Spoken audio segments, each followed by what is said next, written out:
happy itu anak-anak di luar.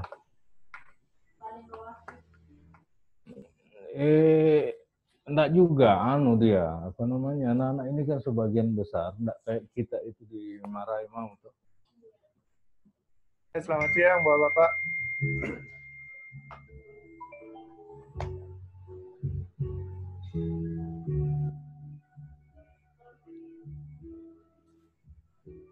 Jadi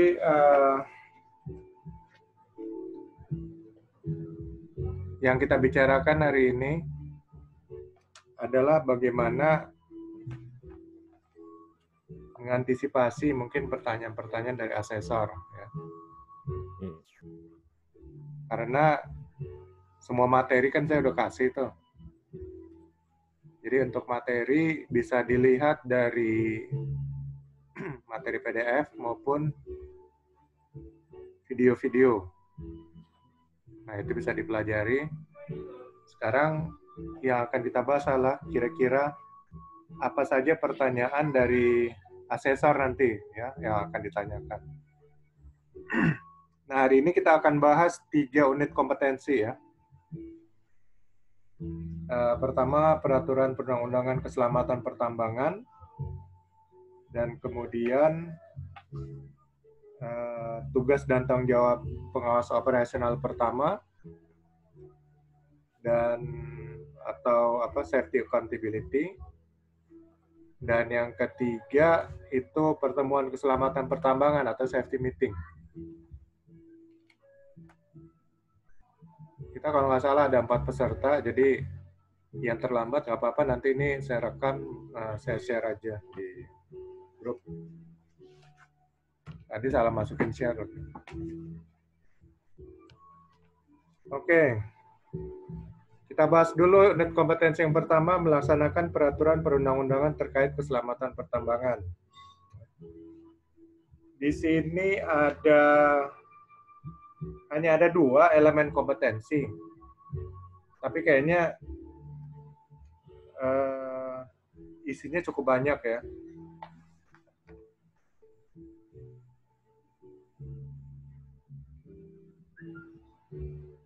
Isinya cukup banyak.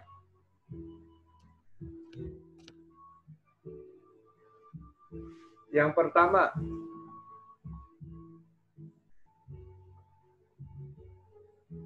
menerapkan peraturan perundang-undangan tentang keselamatan pertambangan, khususnya yang berkaitan dengan tugas dan tanggung jawabnya. Jadi, kalau elemen kompetensi ini, asesor akan menanyakan begini biasanya. Bagaimana cara menerapkan peraturan perundang-undangan tentang keselamatan pertambangan, khususnya yang berkaitan dengan tugas dan tanggung jawabnya.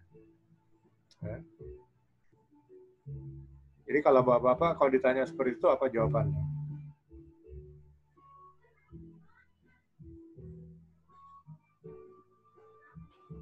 Jawabannya adalah menerapkan peraturan perundang-undangan sesuai dengan yang tertulis dalam peraturan perundang-undangan tersebut.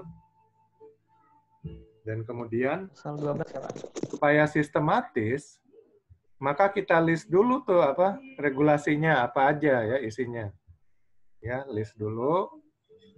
Dan kemudian dari list yang kita buat ya, semua regulasi itu, baru kita pisah-pisah ya, yang bisa digabung bersamaan apaan yang diterapkan.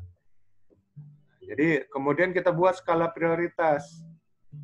Jadi apa aja yang akan didahulukan. Yang didahulukan itu biasanya yang mungkin paling penting, ya, sampai kepada yang tidak begitu penting. Jadi kita buat skala prioritas. Ya, jadi jawabannya adalah pertama kita buat list dulu ya. List regulasi peraturan perundang-undangan ya terkait keselamatan pertambangan. Nah, kalau dibilang apa saja peraturan perundang-undangan tersebut, maka peraturan perundang-undangan itu pertama tentunya dasar hukum K3 yaitu Undang-Undang Nomor 1 Tahun 70. Yang kedua, Undang-Undang Nomor 4 Tahun 2009 ya tentang minerba. Lalu yang ketiga, Peraturan Pemerintah Nomor 19 Tahun 73 tentang pengaturan dan pengawasan keselamatan kerja di bidang pertambangan. Nah, kalau Kepmen 555 sudah dicabut ya. Kepmen 555 sama Permen Nomor 38 Tahun 2014 tentang SMKP sudah dicabut oleh Permen Nomor 26 Tahun 2018.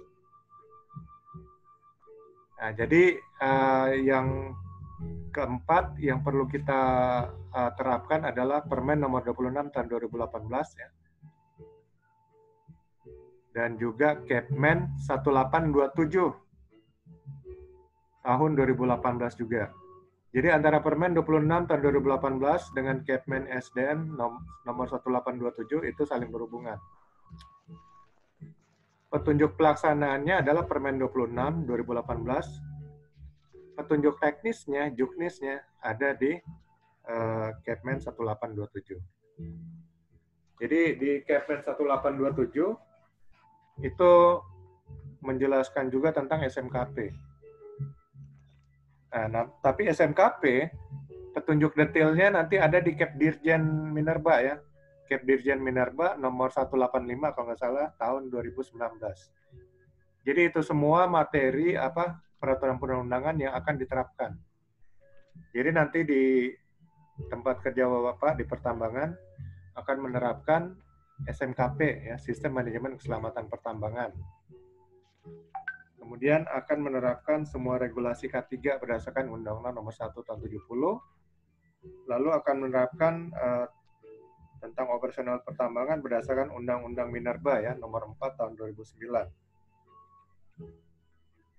Lalu petunjuk pelaksanaan dan petunjuk teknis berdasarkan Permenaker Permen SDN Nomor 26 Tahun 2018 dan Kepmen SDN Nomor 1827 Tahun 2018. Jadi itu aja ya. Di list apa aja kira-kira intinya daripada semua regulasi peraturan perundangan tersebut. Kemudian dibuat skala resikonya mana yang perlu didahulukan untuk diterapkan, baru nanti diterapkan. Ya, salah satunya adalah sertifikasi sumber daya manusia ya, sertifikasi POP untuk pengawas di lapangan, satu sertifikasi POM dan POU. Jadi untuk menjawab pertanyaan dari asesor, bagaimana cara menerapkan peraturan perundang-undangan tentang keselamatan pertambangan, khususnya yang berkaitan dengan tugas dan tanggung jawabnya, ya kita identifikasi pertama ya regulasi apa aja. Tadi saya sudah sebutkan Undang-Undang Nomor 1 Tahun 70 ya tentang keselamatan kerja, lalu Undang-Undang Minerba Nomor 4 Tahun 2009, kemudian PP Nomor 19 Tahun 73 tentang K3 pertambangan. Lalu yang terbaru ada kaidah pertambangan yang baik di Permen Nomor 26 ya. Permen SDM Nomor 26 Tahun 2018 dan Kepmen 1827 Tahun 2018. Ya, semua regulasi ada situ. Kita tinggal lihat mana skala prioritasnya yang pertama diterapkan. Ya, nanti jawabnya kayak gitu ya. Kalau ditanya oleh asesor. Kemudian yang kedua, ini menerapkan dasar-dasar keselamatan pertambangan. Nah, ini banyak nih. Ini kebanyakan bersifat hafalan ya di sini ya. Di sini kalau ditanya apa filosofi dasar keselamatan pertambangan, apa kira-kira? Tidak ada cedera. Mencegah bahaya dan resiko ya yang dapat membuat kecederaan dan penyakit akibat kerja. Dan juga bahaya dan risiko yang dapat merusak peralatan dan instalasi teknis di pertambangan ya. Jadi di pertambangan itu dibagi dua, ada K3 pertambangan, ada KO atau keselamatan operasional pertambangan. Lalu kalau ditanya sama asesor, apa kriteria kecelakaan tambang? Benar-benar terjadi, Pak. Ya. Terjadi di area pertambangan. Akibat kegiatan usaha pertambangan terjadi pada jam kerja.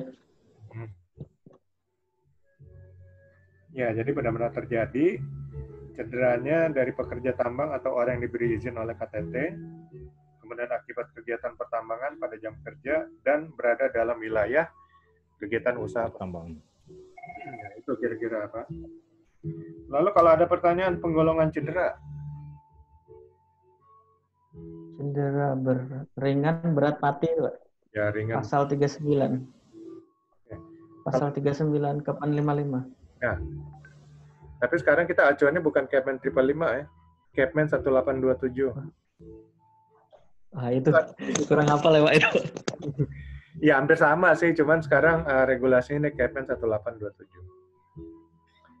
Nah, dia per bab ya Pak? Ya, itu panjang. Dia bukan pasal ya Pak? Ya, dia segini. lampirannya kayaknya, lampiran. Iya, di lampiran.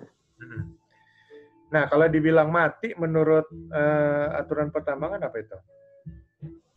Mati lebih dari 20 kurang dari 24 jam ya. Kurang dari 24 jam ya Pak. Jadi kalau lewat dari 24 jam dia baru mati, itu tidak dikatakan kecelakaan tambang. Ya, jadi itu apa definisinya? Oke, Pak. Oke, kemudian kalau ditanya jelaskan mengenai statistik kecelakaan tambang.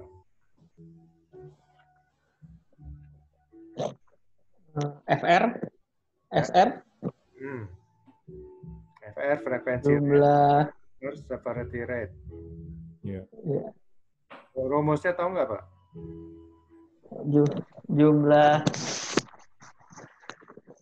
Jumlah kecelakaan bagi jumlah main house kali 1 juta ya Pak? Ya, jumlah kecelakaan kalau FR ya jumlah kecelakaan kali 1 juta dibagi jumlah jam orang kerja. Jadi jumlah jam orang kerja itu berapa karyawan di situ dikali 2.000 karena jam kerja orang standar Kemnaker itu 2.000 jam per tahun. Kalau SR gimana?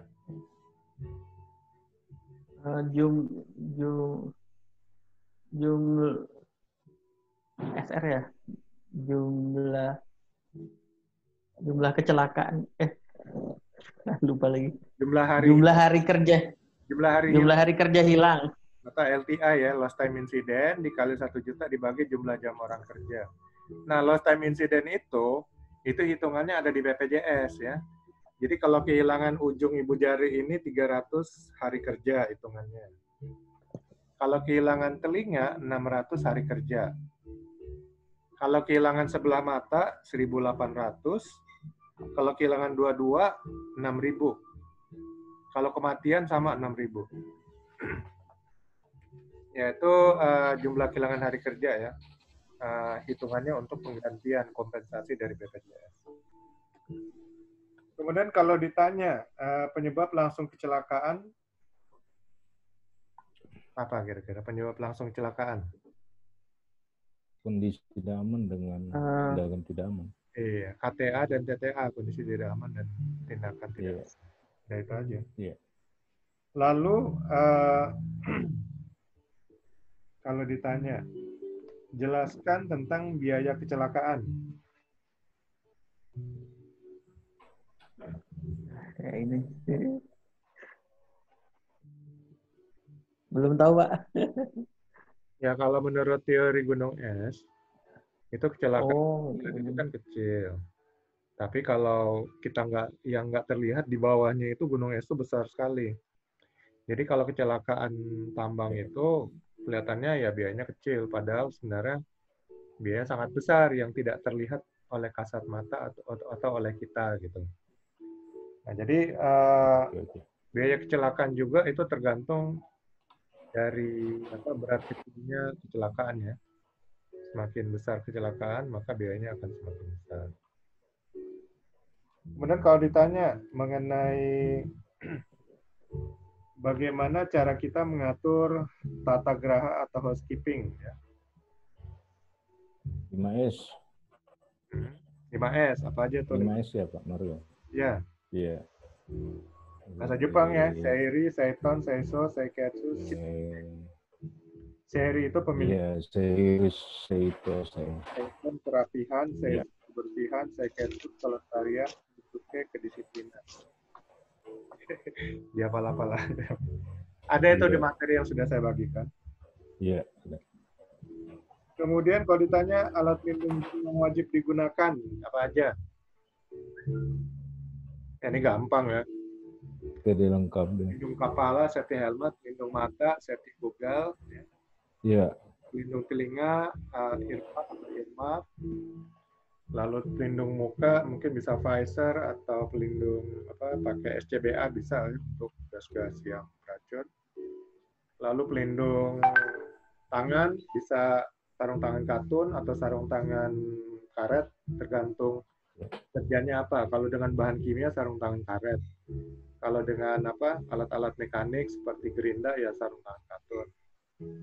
Kemudian safety shoes ya untuk melindungi terinjak benda-benda tajam atau terjatuh benda-benda berat ke kaki. Lalu safety helmet ya untuk melindungi kepala dari benda-benda yang jatuh dari atas. Kemudian full body harness untuk melindungi kita dari bahaya jatuh.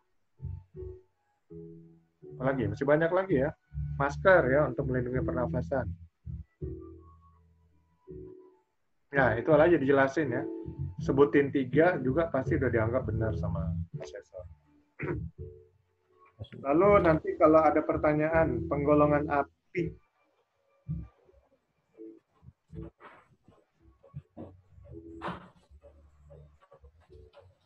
Penggolongan api ada api besar, api kecil ya. Kemudian terjadinya api itu karena ada segitiga api. Segitiga api itu oksigen, kemudian bahan bakar, dan panas. Lalu kalau ditanya jenis-jenis deteksi api, nanti ada smoke detector ya, deteksi asap, heat detector, deteksi panas, dan kemudian flame detector, deteksi cahaya. Kemudian klasifikasi pemadam api. Ya, ini ada kelas A, B, C, dan D, karena Indonesia memakai standar NFPA ya, National Fire Protection Association. Dan itu disebutkan dalam Permenaker nomor 4 tahun 1980. Ya, 4 kelas kebakaran ya. Kelas A itu kebakaran benda padat non-logam. Pemadamannya dengan air. Kemudian kelas B itu kebakaran benda cair dan gas. Pemadamannya dengan foam atau busa. Kemudian kelas C kebakaran instalasi listrik itu dengan dengan CO2. Kemudian kelas D kebakaran logam seperti magnesium itu dengan dry powder khusus. Atau biasanya di gunung-gunung kita pakai dry powder ya, itu bisa kelas A, B, dan C. Kalau listrik nih halon bisa ya, Pak? Halon itu sebenarnya paling bagus, tapi dia merusak lapisan ozon, jadi sekarang jarang digunakan. Oh, di genset kita masih ada halon gitu. Ya, sebenarnya dari Kementerian Lingkungan Hidup udah melarang gitu. Kemudian tindakan yang harus dilakukan jika terjadi kebakaran. Ya, kalau ditanya tindakan apa yang akan kita lakukan kalau terjadi kebakaran, pertama jangan panik, lalu bunyikan alarm, kemudian matikan aliran listrik, gas, dan bahan bakar, lalu beritahukan dinas pemadam kebakaran ya atau emergency response team, lalu evakuasi karyawan dan buat absensi ya, karyawan mana yang belum ada di tempat berkumpul atau master point. Kemudian prinsip pembinaan keselamatan. Nah, ini harus disediakan penyuluhan, safety talk, safety training, safety inspection, kemudian safety investigation, safety meeting, lalu organisasi K3, program K3, alat-alat K3. Lalu prinsip pertolongan pertama pada kecelakaan, first aid. Itu dengan DRCAB ya. D itu danger, ya. Belum menolong, kita lihat ada bahaya atau enggak. Kemudian R itu response, kita lihat korban pingsan atau sadar. Kemudian C itu circulation ya, denyut nadinya masih ada enggak? Circulation. Ya. Dan A itu CPR. airway, ya jalan napasnya tersumbat atau enggak. Dan yang terakhir breath, apakah dia bernapas atau enggak. Yaitu cara memberikan pertolongan pertama untuk korban yang kira-kira pingsan. Nah, nanti banyak lagi pertolongan lainnya ya. Kalau orang terjadi pendarahan, tangannya berdarah, itu kita balut tekan ya. Jadi di mana ada luka itu kita balut tekan supaya darahnya berhenti. Kalau orang patah tulang, ya kita taruh semacam kayu ya supaya tulangnya itu tidak bergerak-gerak, lalu diikat kayak itu dan diamkan korban sambil menunggu datangnya tim medis. Kalau digigit ular atau binatang berbisa, serangga berbisa, ya kalau bisa kita sedot pakai mulut ya. Kalau enggak ya kita balut tekan aja lagi supaya dia nggak mengalir ke jantung. Ya itulah kira-kira aja. Kemudian izin kerja. Coba Anda jelaskan tentang izin kerja umpamanya. Izin kerja work permit di penggalian di plan. Ya. Bekerja di ketinggian lebih dari 1,8 meter. Ya. Bekerja di dekat air. Bekerja dengan listrik di atas 600 watt. Dan bekerja di ruang terbatas ya. Jadi izin Oke. kerja itu untuk pekerjaan-pekerjaan berisiko tinggi yang dapat menyebabkan fatality. Jadi supaya pengawasannya lebih efektif, maka dibuatlah sistem izin kerja. Kemudian untuk ya tata geraha housekeeping sudah tadi. Bentuk pembinaan ya, jadi pembinaan ini kita bisa melalui coaching ya, mengajarkan langsung atau training ya, buat dalam satu kelas. Yaitu dasar-dasar keselamatan pertambangan. Ya, kira-kira itulah yang akan ditanya nanti sama asesor di unit kompetensi pertama ini ya. Nah, unit kompetensi yang kedua, melaksanakan tugas dan tanggung jawab keselamatan pertambangan pada area yang menjadi tanggung jawabnya. Atau sering disebut safety accountability. Ya, di sini hanya ada 2 elemen kompetensi.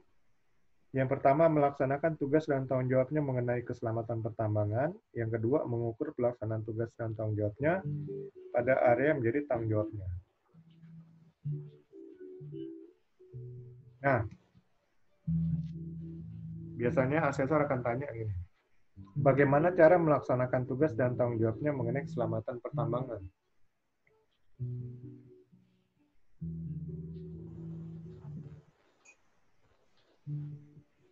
Apa jawab kita? Melakukan observasi, inspeksi, terus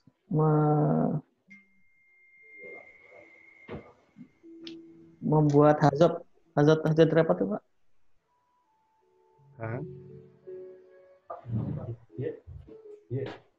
Personal kontak ya Pak?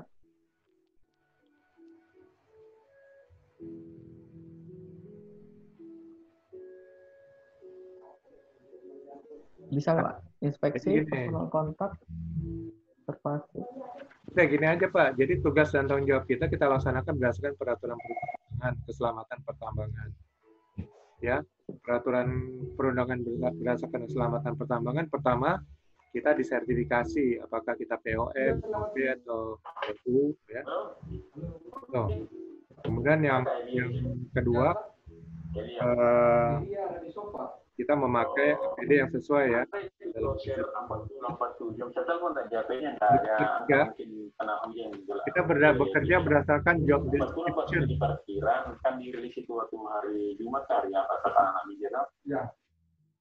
Kita bekerja berdasarkan job description yang sudah ditetapkan oleh perusahaan pertambangan. Dan kemudian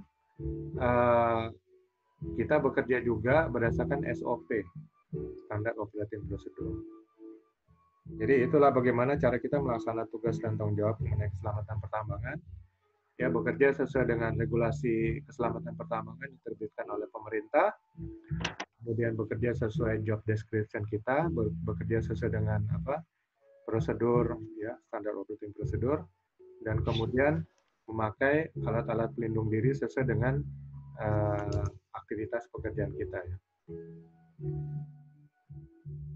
Lalu yang kedua, kalau ditanya bagaimana cara mengukur pelaksanaan tugas dan tanggung jawabnya pada area menjadi tanggung jawabnya.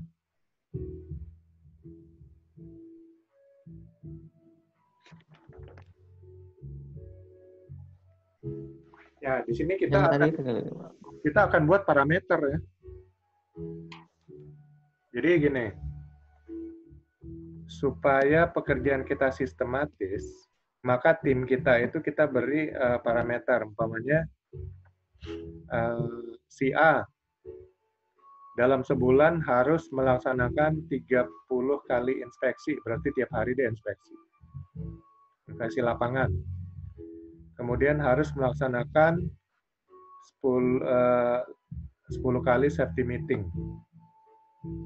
Kemudian harus membawakan 4 kali safety talk. Ini contoh ya, contoh. Lalu harus melaksanakan 3 kali pelatihan K3 dalam sebulan. Nah, setelah akhir bulan kita evaluasi nih. Ternyata dia hanya melakukan 20 kali inspeksi. Berarti safety accountability-nya 20 per 30 kali 100. Ya. 20 per 30 kali 100, yaitu kira-kira hampir 60-an%. Kemudian tadi safety meeting, dia hanya ikut 8 kali, padahal dia ditarget 10 kali dalam sebulan. Berarti dia accountability-nya 80%. Dan seterusnya. Nah, itu namanya mengukur pelaksanaan tugas dan tanggung jawab. Jadi ada parameternya ya. Parameternya itu yang kita tentukan ya. 30 kali dalam sebulan melakukan inspeksi itu parameter. Nah, nanti accountability-nya bisa diukur. Berapa dalam sebulan dari 30 kali itu yang diwajibkan, ternyata dia hanya 20 kali, berarti accountability-nya dilakukan hanya 60% ya, 20 per 30 kali 100. Ya, itu namanya safety accountability, tanggung gugat. Nah, kita bisa minta pertanggungjawabannya. Kenapa kamu hanya segini? Padahal yang ditargetkan segini. Nah, itu namanya tanggung gugat. Jadi kita minta memberi tanggung gugat ke dia, dia harus memberi tanggung jawab ke kita. Nah, itu. Jadi bedanya tanggung jawab dengan tanggung gugat. Kalau di sini nggak boleh cuti, Pak, kalau nggak selesai, Pak. Gimana? Kalau di sini misalnya targetnya dia nggak tercapai, nggak boleh cuti mereka. Oh gitu, ya bisa aja. Sanksinya bisa bikin macam-macam ya, tergantung perusahaan gitu. Jadi kalau orang jadi takut kan, jadi kalau nggak mendapatkan menyelesaikan parameternya atau tugasnya, tanggung jawabnya, ya dia takut nggak bisa cuti. Jadi dia akan melaksanakan dengan serius gitu jadinya. Di mana-mana aturan itu harus disertai sanksi. Soalnya kalau aturan nggak disertai sanksi, itu sama seperti jadi bahan olok-olokan aja nanti. Artinya nggak tegas namanya manajemen. Ya, kan ini. Ya, itu unit kompetensi yang kedua ya, itu mengenai safety accountability atau tanggung jawab POP, pengawas operasional pertama.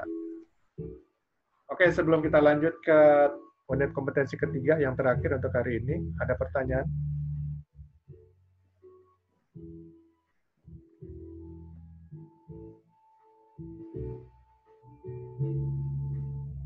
Nggak ada ya, kita lanjut ke unit kompetensi yang ketiga. Melakukan atau melaksanakan pertemuan keselamatan pertambangan terencana. Jadi di sini bisa dikatakan komunikasi K3 ya. Jadi safety meeting itu atau pertemuan atau rapat-rapat itu adalah bagian dari komunikasi. Lalu apa gunanya komunikasi K3? Adalah untuk menghindari miskomunikasi. Kalau miskomunikasi dalam K3 itu artinya insiden ya. Jadi salah pengertian, salah pemahaman, ujung-ujungnya adalah insiden. Makanya di dunia keselamatan pertambangan itu diusahakan komunikasi itu efektif. Jadi harus sering ketemu ya untuk koordinasi supaya jangan ada miss atau ada kesalahan informasi di situ. Nah, itulah gunanya ya. Makanya di POP ini menjadi satu unit kompetensi tersendiri, yaitu melaksanakan pertemuan keselamatan pertambangan terencana. Nah, di sini ada empat elemen kompetensi. Yang pertama menyiapkan pertemuan keselamatan pertambangan terencana. Yang kedua melaksanakan pertemuan keselamatan pertambangan terencana. Yang ketiga mengevaluasi proses pelaksanaan pertemuan keselamatan pertambangan terencana. Yang keempat menindaklanjuti hasil pelaksanaan pertemuan keselamatan pertambangan terencana. Oke, asesor akan tanya hanya 4 pertanyaan mungkin ya, atau 5. Yang pertama mungkin dia akan tanya, apa itu pertemuan keselamatan pertambangan terencana? Apa kira-kira apa? Saya udah jelasin tadi tuh. Inspeksi. Ya. Inspeksi audit. Bukan Pak, ini pertemuan keselamatan pertambangan terencana itu safety meeting ya. Iya. Safety meeting, koordinasi untuk komunikasi. Ya. Kayak ini Pak, P5M atau safety tech, safety talk, gitu Pak ya? Iya, itu bagian daripada pertemuan keselamatan juga. Safety talk bisa ya, safety meeting ya, pemeriksaan pertemuan 5 menit harian itu apa namanya kalau di briefing, safety briefing. Ya, safety briefing. Atau P5M. Jadi itu semua bisa namanya pertemuan keselamatan pertambangan terencana karena sudah kita atur jadwalnya ya secara reguler. Ya, nanti kalau ditanya sama asesor itu aja jelasinnya. Kemudian dia mungkin akan bertanya gini, bagaimana cara menyiapkan pertemuan keselamatan pertambangan terencana?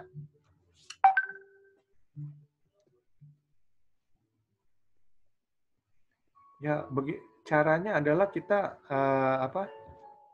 mungkin atur dulu ya.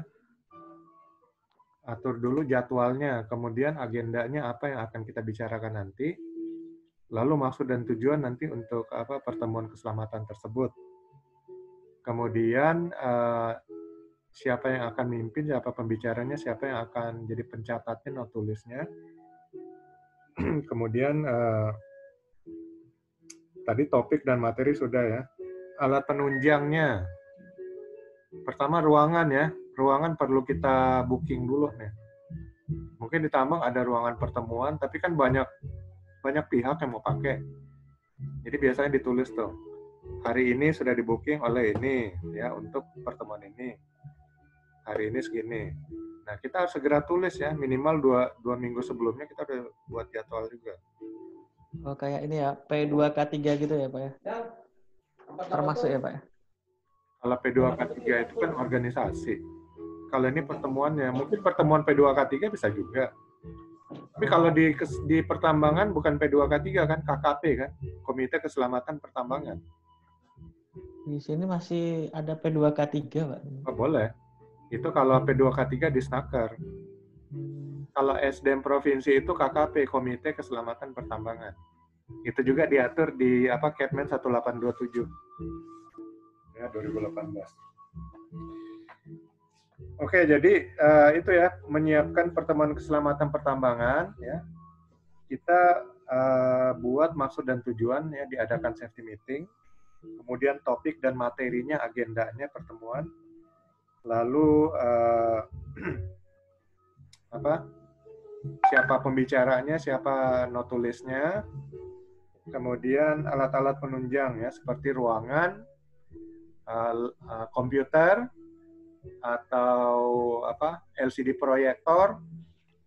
Kalau sekarang sudah umum rata-rata pakai presentasi dengan LCD proyektor. Dan kemudian kita buat timetable-nya atau meeting plan-nya. Jadi jam segini sampai ini siapa, jam segini sampai sini apa yang akan dibahas dan seterusnya. Itu meeting plan. Jadi itu bagian dari menyiapkan pertemuan keselamatan pertambangan terencana. Jadi kalau ditanya asesor ya jawabnya seperti itu ya. Lalu asesor akan bertanya mungkin begini, bagaimana cara melaksanakan pertemuan keselamatan pertambangan terencana?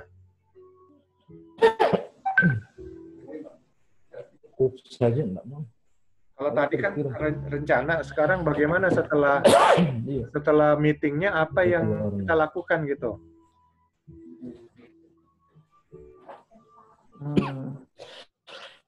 Evaluasi dan tindak lanjut itu Pak ya? Oh belum, masih sebentar itu. Yang perlu kita lakukan saat itu adalah memastikan tempatnya sudah tersedia ya, kemudian peserta datang, peserta ngisi absensi, ya, kemudian ada apa MC ya yang ngatur acara, lalu kemudian pembicaranya siapa sudah ditentukan, dan kemudian tahapan pelaksanaannya dilaksanakan ya, mulai dari pembukaan segala macam, lalu pembahasan topik ini, topik A, topik B, dan seterusnya. Dan terakhir kesimpulan ya, kesimpulannya dicatat ya oleh juru tulis atau notulisnya. Dan yang perlu kita awasi juga pengawasan pengaturan waktu. Jadi sesuai meeting plan-nya, jam segini sampai segini, ini yang kita bahas, ini sampai segini. Nah, itu yang akan diatur dalam apa melaksanakan pertemuan keselamatan pertambangan terencana. Poin-poin yang pentingnya jadinya adalah bagaimana pengaturan waktu ya, kemudian bagaimana pengaturan pembicaranya, kemudian bagaimana pengaturan pencatatannya apa yang sudah dibahas. Nah, lalu pertanyaan asesor yang ketiga mungkin, yang keempat mungkin begini. Bagaimana cara mengevaluasi proses pelaksanaan pertemuan keselamatan pertambangan terencana? Evaluasi sekarang.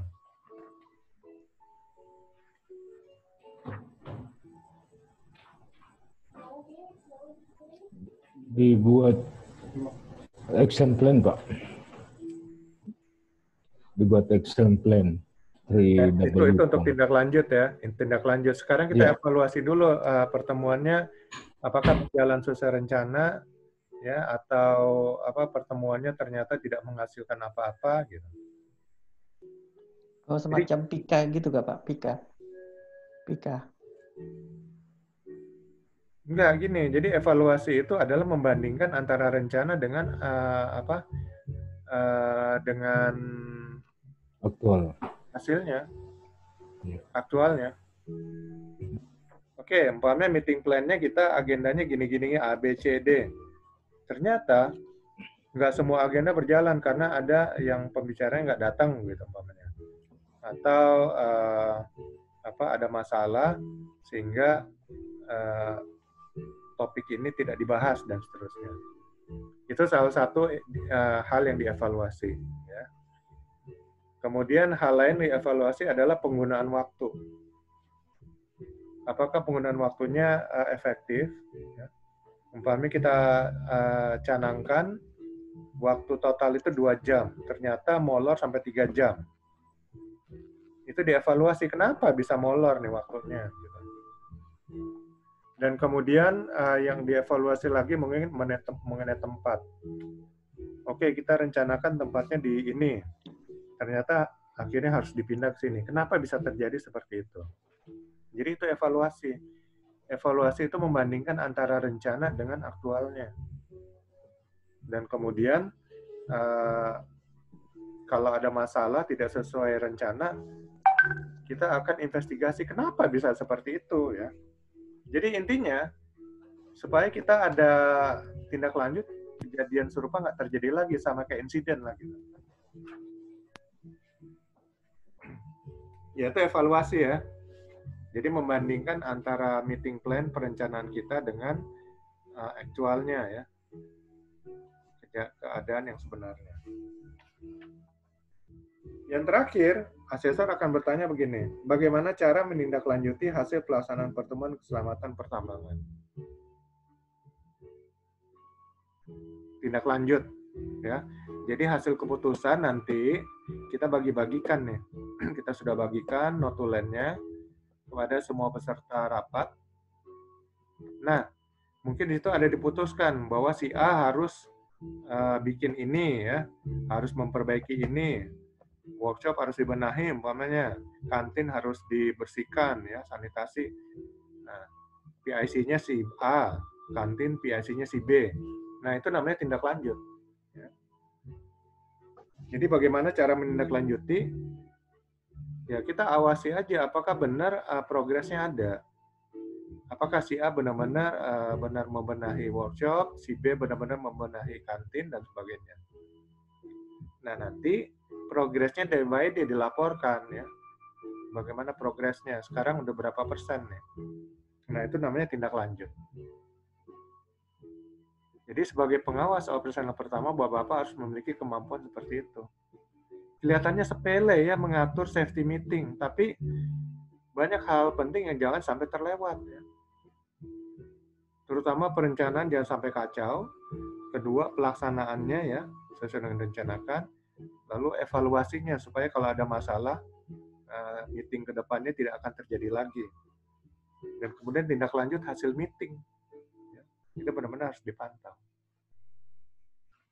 Ya, itu kira-kira 5 pertanyaan akan ditanyakan oleh asesor. Ya, sekarang Bapak-Bapak udah siap ya kalau ditanya seperti itu. Nanti kalau kurang jelas diputar lagi nih apa. Nanti kan saya akan share.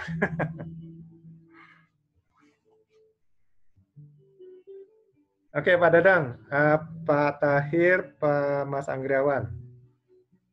Kita baru bahas 3 unit kompetensi hari ini. Besok kita lanjut 3. Hari Rabu tinggal 2. Hari Kamis kita latihan lagi nanti. Mungkin rencana Jumat baru diuji kompetensi sama asesor. Jadi sementara itu pelajari aja materi-materi yang sudah kita share ya di grup.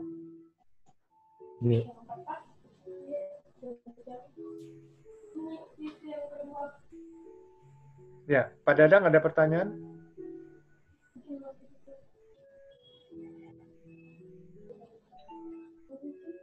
Untuk POU pertemuannya kapan ini, Pak Mario? Ya? Untuk POU. Oh, Pak Tahir ini ikut POU ya?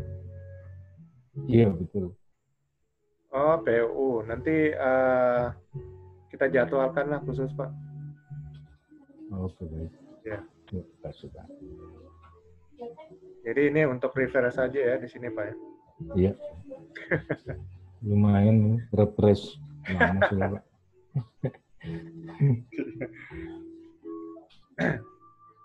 Ya, kita kemarin ada POU, cuman banyak yang nggak saya rekam, jadinya makanya saya harus cari-cari lagi. Kemarin lupa direkam.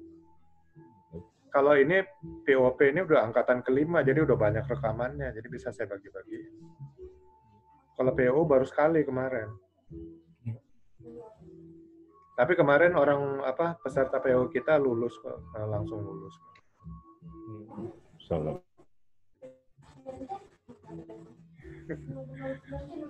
Oke, sebelum kita akhiri hari pertemuan hari ini, ada yang ingin tanyakan lagi?